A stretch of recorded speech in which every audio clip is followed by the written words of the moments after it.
આ અમારું rotary club Nadiad સમાજ સેવા અને સંશોધન ટ્રસ્ટ સંચાલિત cochlear implant speech therapy centre છે, જેમાં હું નિશિતા શાહ ઓડિયોલોજિસ્ટ તરીકે સેવા આપું છું.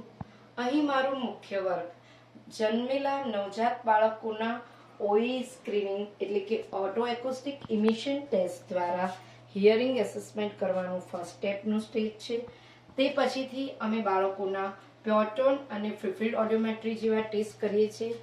વન્સ બાળકનો લોસ ડિટેક્ટ થયા પછી તેમને કોક્લિયર ઇમ્પ્લાન્ટ કરાવવા અંગે કાઉન્સેલિંગ કરીએ છીએ અને આ બાળકોને કાઉન્સેલિંગ થયા પછી અને સર્જરી થયા બાદ તેમનું સ્વિચ ઓન પ્રોસેસ અને મેપિંગ જેવી સુવિધા અમારા સેન્ટરમાં ઉપલબ્ધ છે. આ મેપિંગ કરાવ્યા બાદ બાળકની અમે સ્વિચ ઓન થયા પછીથી સ્પીચ થેરાપી અહીંયા ઓડિટરી વર્બલ થેરાપી આપીએ છીએ.